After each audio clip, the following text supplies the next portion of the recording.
The Iliad, one of the oldest pieces of literature, begins with a plague. The fleet in view, he twanged his deadly bow, and hissing fly the feathered fates below. On mules and dogs the infection first began, and last the vengeful arrows fixed in man.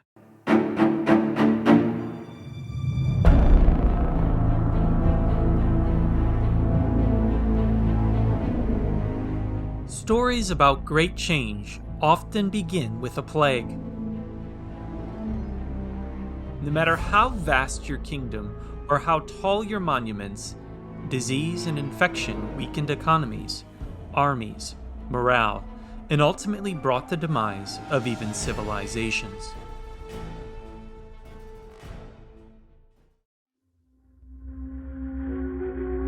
Let my people go.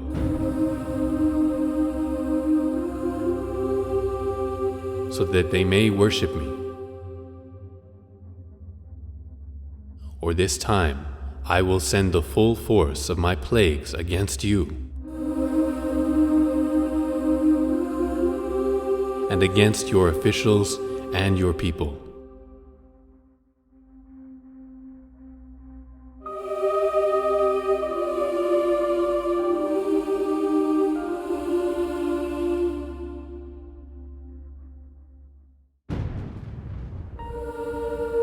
So you may know that there is no one like me in all the earth.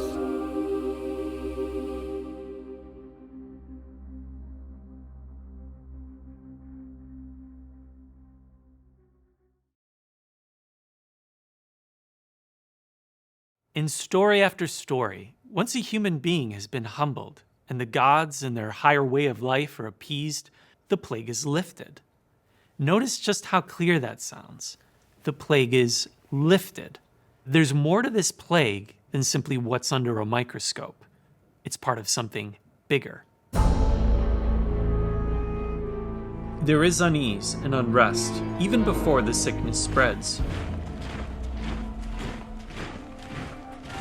Ancient Rome suffered several deadly plagues. The first of these arrived at a time associated with tyranny and moral corruption: Nero's reign.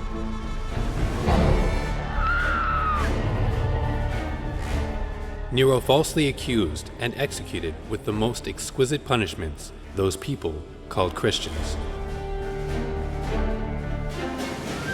They were killed by dogs by having the hides of beasts attached to them.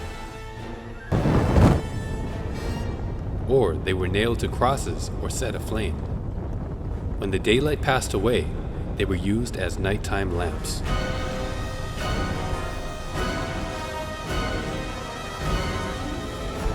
Tyranny, madness, depravity. This is how history remembers him. Rome rebuilt to even greater heights.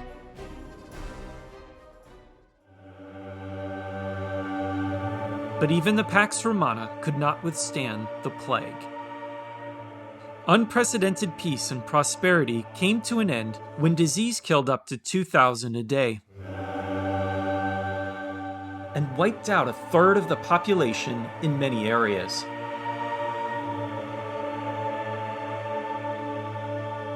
Plague only hastened what was already occurring. Life was cheap in this declining empire, and cruelty abounded, and the ideals, values, and institutions that brought the empire to its peak were all but forgotten. On my arrival in Aquileia, the plague attacked more destructively than ever before. So the emperors fled immediately to Rome with a small force of men. For the rest of us, survival became very difficult for a long time. Most, indeed, died, the effects of the plague being exacerbated by the fact that all this was occurring in the middle of winter. And less than a century later, the plague of Cyprian ravaged what was left of it. Up to 5,000 died per day.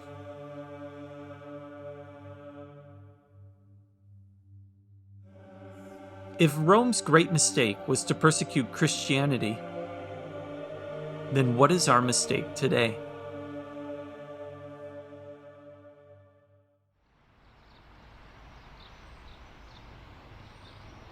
An empire died, but some things are not so easily extinguished.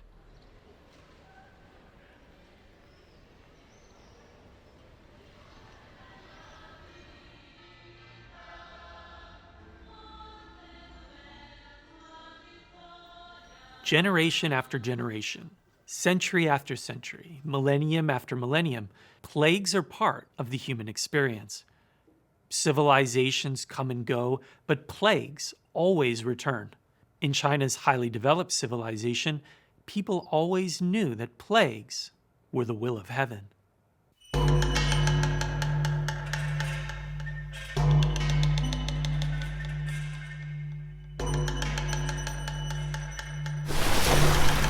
During the first 9 years, all went well.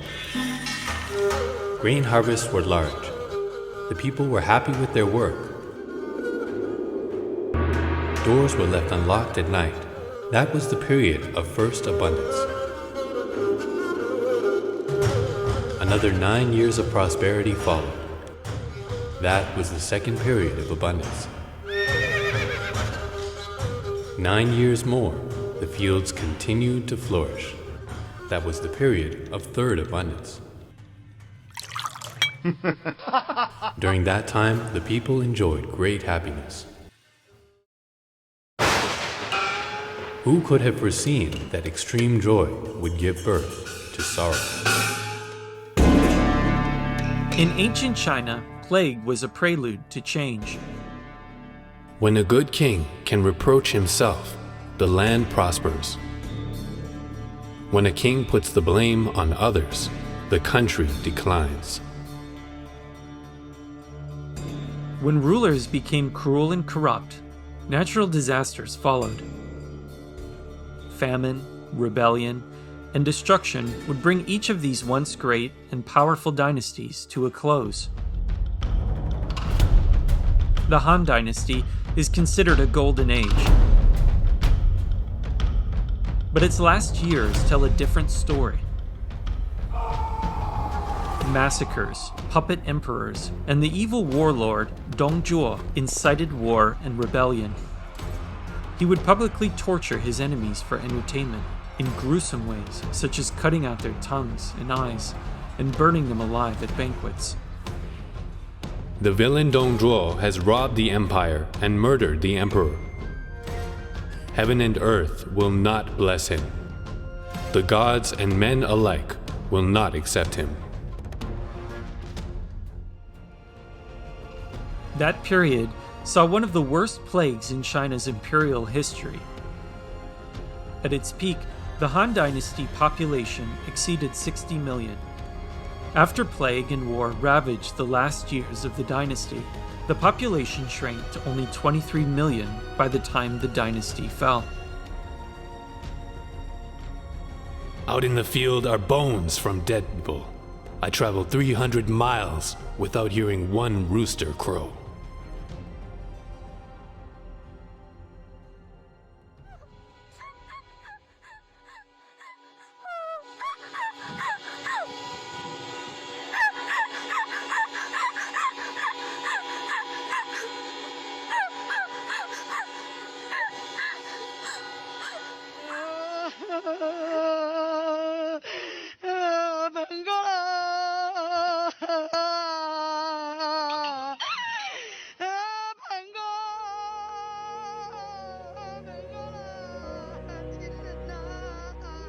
The question in everyone's mind is, how could this happen? Why now? And why us?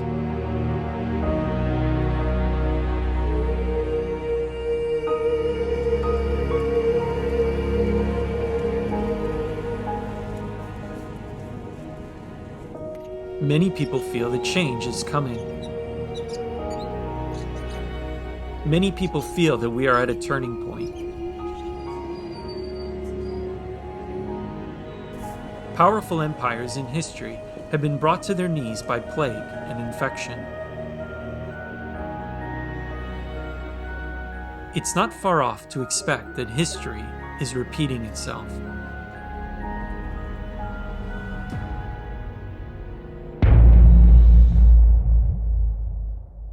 中方始终本着公开、透明、负责任的态度，执行党的决定。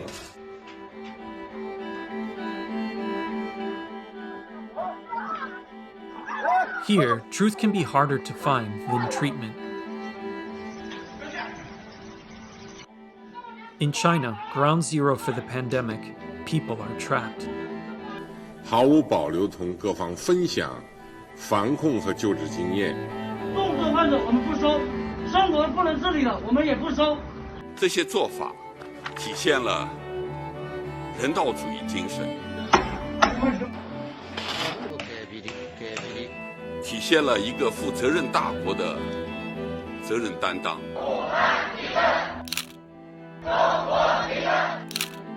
随时准备为党和人民牺牲一切。因公性质，其中党员占92.5%。 The party has celebrated the dead as martyrs of the Chinese Communist Party.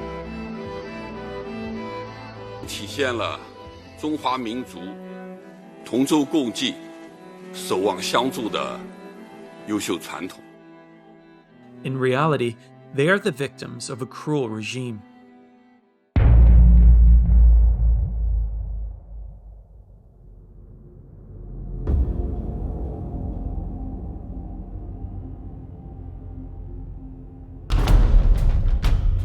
It's a regime forged in bloodshed, and it's never washed that blood off its hands.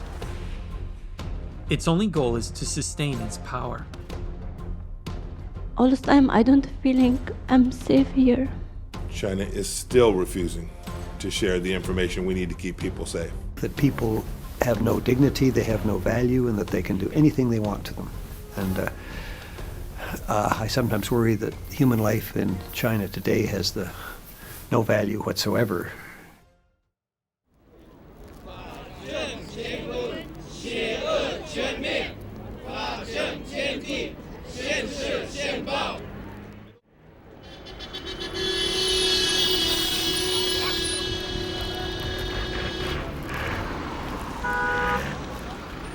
Go! Hey! Oh! Oh! Oh! 快走！走走走，等等！走走走，没什么好看，等等，走。 Spiritual believers of all faiths are persecuted. I was taken to a special room and placed in a high chair. Bands held my arms and the legs in place and tightened when they pressed a button. The guards put a helmet on my shaved head.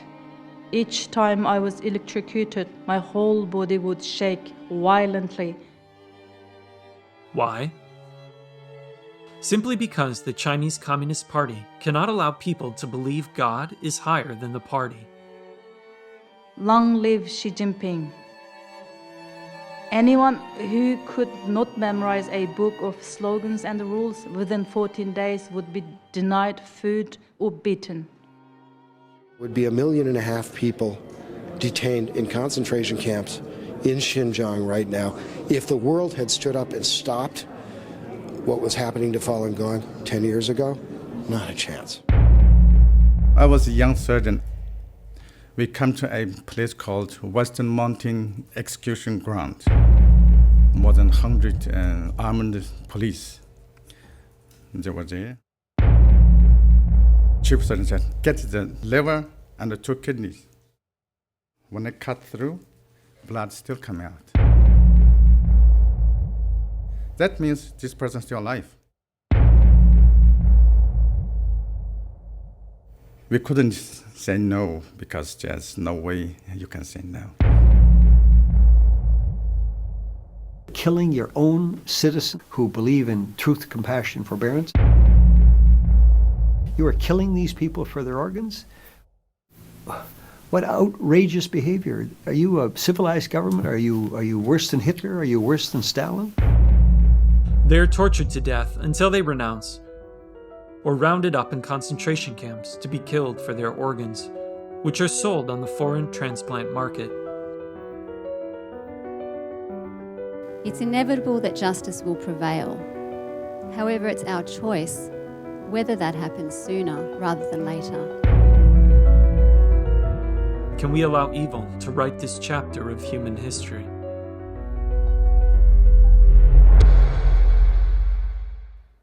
Tang Dynasty Emperor Taizong said, "The rise and fall of empires may be understood by observing history.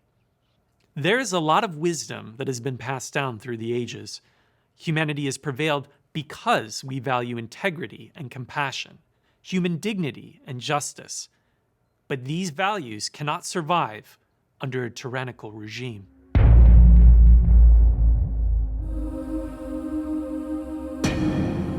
This regime's influence reaches into nations all around the world. And it has spread something more sinister than even the virus.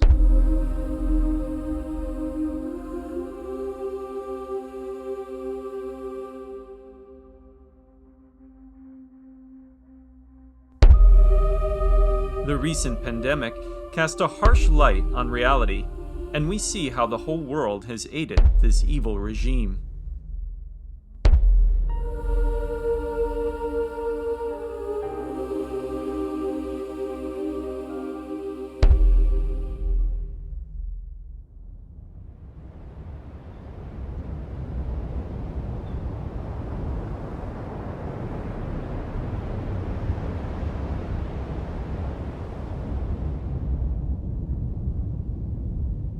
When things are chaotic to the extreme, order must be restored.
These dark times are not without hope.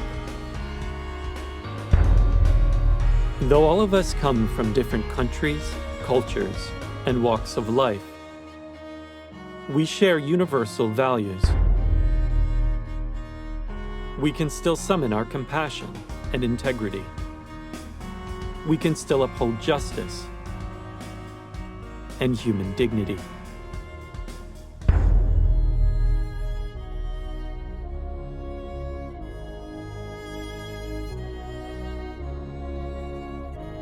we have a say in how the rest of this story plays out, and whether we leave our next generations with a brighter future.